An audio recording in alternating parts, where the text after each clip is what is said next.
کچان چۆن ئەتوانن لە ڕێکخراوی لاواندا خۆیان ببینەوە؟ ڕێکخراوی لاوان چۆن دەتوانێت لەسەر کچانی ناوخۆ کاریگەری هەبێت؟ و لە کۆتاییشدا ئایا ڕێکخراوی لاوان دەتوانێت ببێت بە دەرفەتێک بۆ ئەوەی کە کچان بێنە بازنەی سیاسەتەوە؟ ئەم کاتتان باش، مناسۆ من بەرین بەرنامەی دەلاقەتان پێشکەشەکەم. پاش بینینی بەشی یەکەمی بەرنامە وێڕای میوانی بەرنامە دەگەڕێمەوەلاتان. کاری ڕێکخراوەیی هەنگاوێک بۆ دەستپێک. یەکێک لە گرنگترین ناوەندەکان کە لە هەر کۆمەڵگایەکدا دەتوانێت کاریگەری باش و پۆزەتیفی لەسەر بەرەو پێشچوونی ئەو کۆمەڵگایە هەبێت ڕێکخراوەکانن. هەبوونی ڕێکخراوەکان بە تایبەت لە وڵاتانی دیموکراتیکدا کە دەرفەت و هەلی زیاتریان لەلایەن دەسەڵات و حکوومەتەوە بۆ چالاکی بۆ دەڕەخسێ بە دڵنیاییەوە کاریگەریەکی ئێجگار زۆری لەسەر جومگە جیاوازەکانی ئەو کۆمەڵگایە و تەنانەت بەرەو پێشچوونی کۆمەڵگاکە هەیە.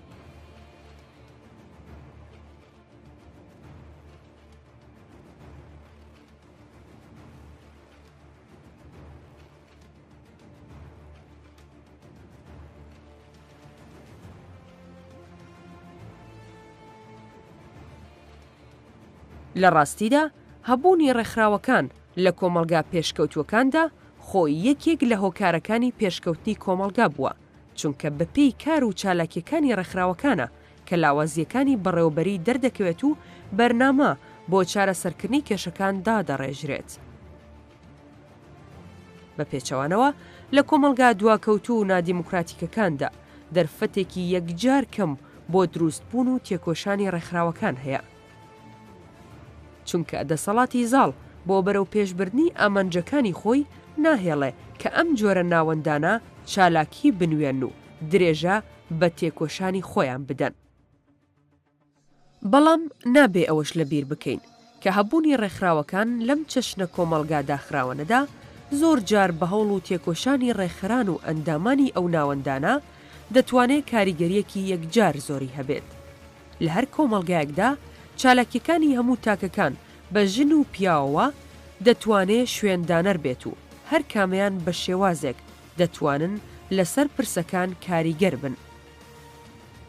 بۆ نمونە لە وڵاتانێکدا کە ئیزن بە ژنان و کچان نادرێت تاکو بەشداری چالاکانی سیاسی و کۆمەڵاتیان هەبێت، هەبوونی تاکی ڕەچەشکێن لەو ڕەگەزە ئەتوانێت خاڵێکی وەرچەرخان لەو کۆمەڵگایەدا بە ئەژمار بێت. ئەوەی کە لێرەدا باسی لێوە دەکرێت کۆمەڵگای کوردستانە، کوردستانێک کە تێیدا بەهۆی زاڵبوونی دەسەڵاتی کۆماری ئیسلامی دەرفەت بە ڕێکخراوەکان نادرێت تاکوکاری خۆیان جێبەجێ بکەن. لەلایەکی تریشەوە هێزەکانی ئۆپۆزیسیۆنی کۆماری ئیسلامیش بەهۆی نەبوونی دەرفەتی چالاکی ئاشکرا لە خاکی کوردستاندا ناچارن لە ڕێگای دوورەوە و لە ڕێگای تەشکیلاتیەوە ئەرکەکانی خۆیان جێبەجێ بکەن. ئەم ڕێکخراوانەی کە لە دەروی خاکی کوردستان چالاکی دەکەن زۆر جار توانیویانە هەنگاوی باش هەڵێنن، توانیویانە ببن بە هەنگاوێک بۆ دەستپێک و تاکەکان بەرەو دنیای گەورەی سیاست ڕەوانە بکەن. بەڵام ئەم ڕێکخراوانە تا چه ڕادەیەک توانیویانە سەرکەوتوو بن. لەم ڕێکخراوانەدا ژنان و کچان تا چه ڕادەیەک وەکو نیوەیەک لە کۆمەڵگا کە بە بەردەوامی لەلایەن دەسەڵاتەوە چەوسێنراونەتەوە توانیویانە چالاکی بکەن.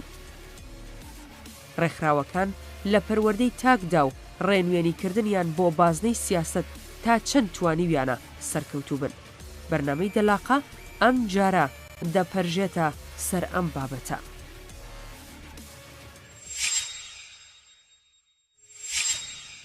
بەڵێ هەروە کاگادارن ڕۆژی پێنجشەممە ڕۆژی سی ڕێبەندان هاوکاتە لەگەڵ دامەزرانی یەکێتی لاوانی دموکراتی کوردستانی ئێران و بۆ ئەم مەبەستە بە پێویستم زانی کە سەبارەت بە ڕۆڵی کچان لەم ڕێکخراوەیەدا قسە بکەم. لە بەرنامەی ئەم جارەی دەلاقەدا بووە مەبەستە خاتوشنۆ چایچی جێگری سکرتێری یەکێتی لاوانی دموکراتی کوردستانی ئێرانم لەگەڵە و پێکەوە زیاتر لەسەر بابەتەکە قسە دەکەین. شنۆگیان بەخێر بیت. زۆر سپاس.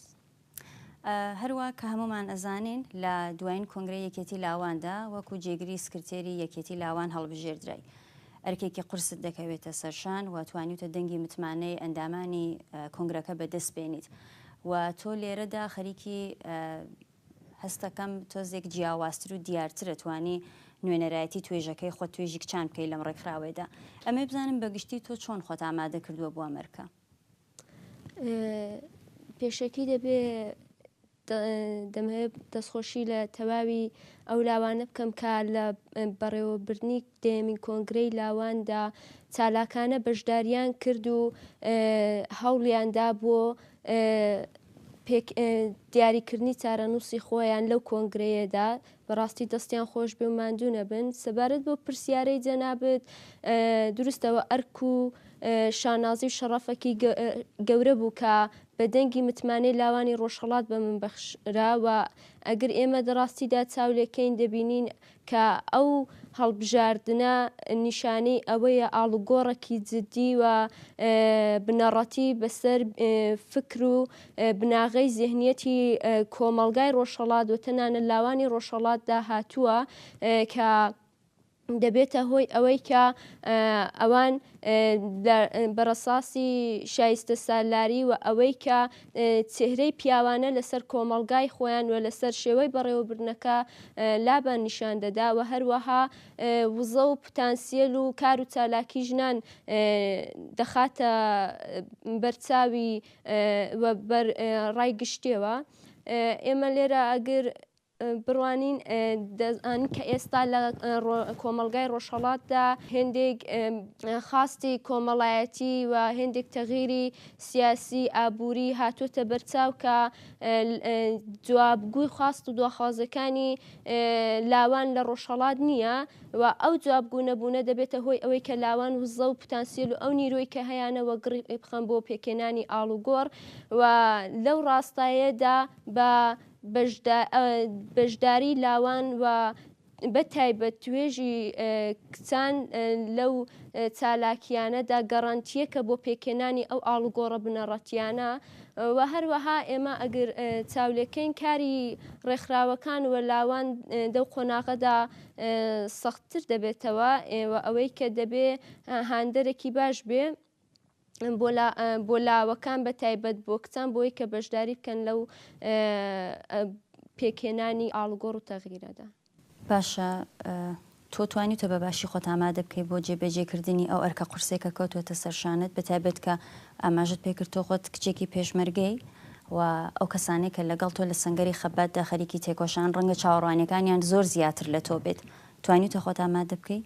من تا بە یارمەتی هەموو ئەو کچ و کوڕانەی کە لەگەڵ من لە یەک سنگەردانە تەواوی هەوڵی خۆمان دەدەین بۆەوەی کە جوابگوی خاست و داخوازی ویستی لاوانی ڕۆژهەڵات چ لە دەرەوە چ لە نێوخۆی وڵات بین و هەر هەوڵک و هەر توانایەکی کە لە دەستمان بێ دەریغی ناکەین.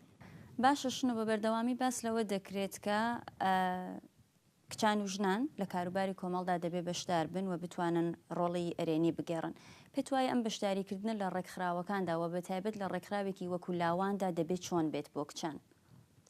ئێمە لێرە وەکو لاوان هەر وەکو پێشتری ڕێبەرایەتی پێشوش کە ئەو کارەیان کردووە تاو هەوڵمان بۆ کە کچان و ژنان لە بواری سیاسی کۆمەڵایەتی و کولتوری لە سەبارەت بە مافەکانی خۆیاندا ئاگاداریان بکەینەوە ئاگایان کەینەوە. ئەوە ئەرکێکی سەرەکی ڕێکخراوی لاوان بووە و لە ڕێگای تۆڕە کۆمەڵایەتیەکانەوە لە ڕێگای خوێندنەوە و لە ڕێگای کەسانی زانا و بە ئەزموونەوە تەواو بەردەوام هەوڵمان ئەوە بۆ کە کارێکی بکەین کە کچان بێنە نێوڕێزی شۆڕشەوە لە کاروباری ڕێکخراوی و کاری سیاسیدا چالاک بن.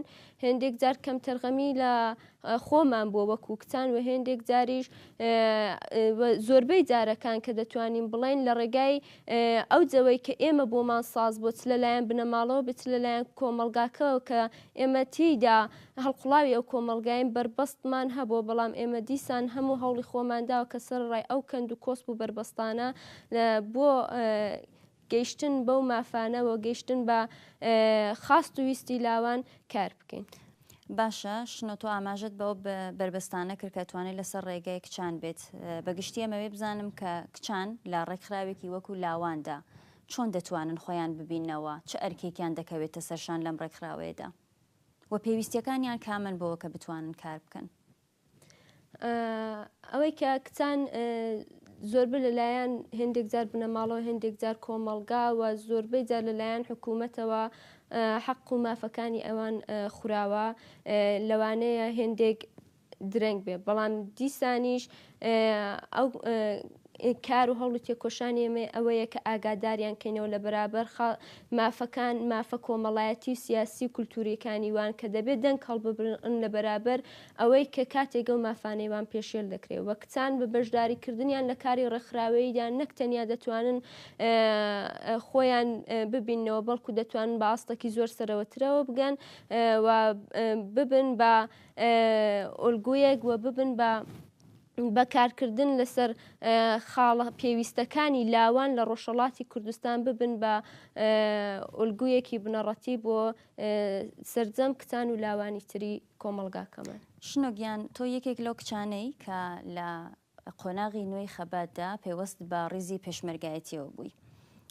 دیارەکە قۆناغەکە قۆناغێکی هەستیارە و بە دڵنیاییەوە تۆ کچانی دیکەش هەستان بە ستەمێکی چەند قات کردو بۆیە لە ماوەی دەتوانیتانە پێوەست بن. ژینگەی ئەو ژینگەیەکە یەکێتی لاوان و ڕێکخراوەکانی دیکە حزبی دموکرات کاری بۆ دەکەن ژینگەی کوردستانی ڕۆژهەڵاتە. ئێمە کۆمەڵێک ژن و کچمانن وە کۆت ئاماژەت پێکرد لەلایەن حکوومەتەوە لەلایەن کۆمەڵگای پیاسالارەوە بە بەردەوامی دەچەوسێنەوە. ئەمە بزانم وەکو ڕێکخراوی یەکێتی لاوان ئێوە چۆن دەتوانن کاریگەریتان لەسەرەوە کچانە بێت کە لە ناوخۆن بەتایبەت لە قۆناغی نوێی خەباتدا کە بە ناوی ڕاستان ناسێنراوە و ئەبێ ئەوانیش ئەرکیان بکەوێتە سەرشان ئێوە چتان هەیە بۆیان چیان بووەکەن؟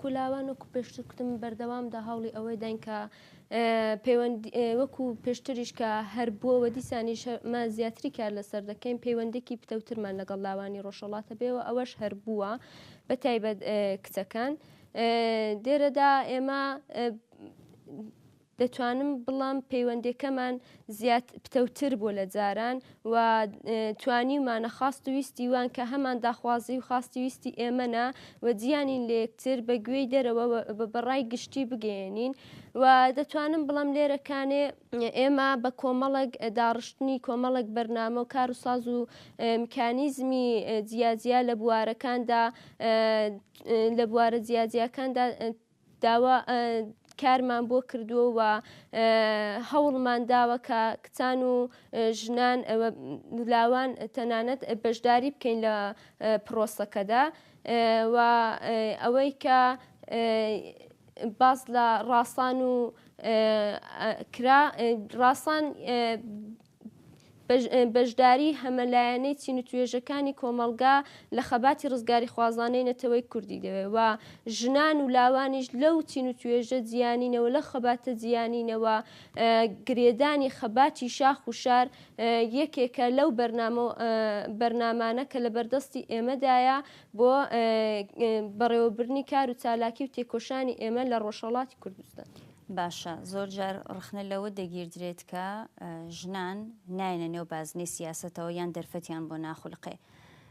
پێم وابێ ڕێکخراوەکان نتوانن مەجالێک دەرفەتێکی باش بن بۆی کە ژنانیش بتوان خۆیان لەم بازنێدا ببینەوە. بە بڕوای تۆ ڕێکخراوی ئێوە تا چ ڕادەیە کە توانێت لەسەر کچان کاریگەری هەبێت بۆی کە لە داهاتوویەکی نە زۆر دووریشدا بتوانن لە بازنەی سیاسەتدا خۆیان ببینەوە بڕیاردەر بن؟ دەتوانم بڵام کاری ئەسری ڕێکخراوەکان کوتم کۆکردنەوەی وزە و پتانسیێلی وە فکرێتی نوۆیە بۆ ئەوەی کە بیکا بەکردەیی و کاری باش لە نێو کۆمەلگا دەڕاستای قازانج و بەرژەوەندی ملەتەکەمان پێبەڕێوە بەرێ بۆەوەی کە ملەتەکەمان بگات بە مافی خۆی بۆیە لێرەکانە ئێمە ئەگەر بین هاوکات ئەو دیاردانە بخەینە بەرچاو و نیشانی بدەین دەتوانین بڵێن کە ڕێکخراوی لاوان بەگشتی ڕێکخراوەکان بە هاتنە نێو گۆڕەپانی شۆڕشەوە دەتوانن هاندەرێک بن بۆ ئەوەی کە ئەندام کۆکەنەوە لاوان و چین و توێژە جیاجیەکان پەروەردە بکەن و بەو پەروەردە کردنا ببێتە هۆی ئەوەی کە ئەوان لە خەباتەکەدا لە شۆڕش و کار و چالاکی و تێکۆشانەکەدا بەشداری چالاکانیان هەبێ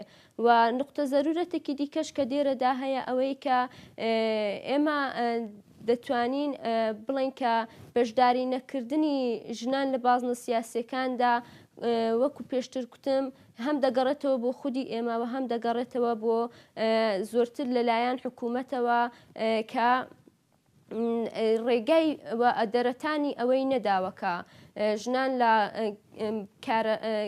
چالاکی سیاسی و کۆمەڵایەتی و قۆناغی جۆرا جۆردا چالاکیان هەبێ بەڵام ژنان دەتوانن بە ئەوەی کە تێگەیشتن لە ماف و خاست و ویستەکانی خۆیان بە هەوڵدان بۆ گەشتن و دەستەبەرکردنی ئەو مافانە بگەن بە ئەو شتانەی کە مەد نەزەر و بە قازانجی ئەو توێژەیە. زۆر سپاس شنۆگیان ئێمەشی وای بەردەوامی و سەرکەوتنمان هەیە بۆتان لە ئەرکەکانتانە. کاتێکی وامان نەماوە مە بزانم لە کۆتاییدا ئەگەر شتێکت هەیە بۆ ئێمە و بینەرانی دەلاقە سەبارەت بە پرسی بەرنامەکە لە خزمەت دەین. دەستخۆش بۆ بەرنمەکەتان و لێرە کە وەکو جەنابیش داماژە و پێکرد سی ڕێبەندان ساڵڕۆژی دامەزرانی یەکێتی لاوانە من لێرەوە پیرۆزبایی دامەزرانی یەکێتی لاوان بەسەرجەم لاوانی ڕۆژهەڵات لە دەرەوە و لە نێوخۆ پیرۆزبایان پێدەڵام و هیوادارم پێکەوە بتوانین کۆمەڵگایەکی ئازاد و دموکراتیک بنیاد بنی. زۆر سپاس بۆ بەشداریت. سپاس. بەڵێ خۆشەویستان گەیشتینە کۆتایی بەرنامەی ئەم جارە منیش بە نۆبەی خۆم پیرۆزبایی سی ڕێبەندان ساڵڕۆژی دامەزرانی یەکێتی لاوان لە هەموو لاوانی خوێنگەرمی کوردستان و بە تایبەتیش کچان ئەەکەم هیوادارم لە ئەرکەکانیاندا بتوانن سەرکەوتوو بن. سپاس کە تا ئێستا بینەرمان بوون. سپاس بۆ هاوکارانیشم تا دیدارێکی تر هەرشاد بن.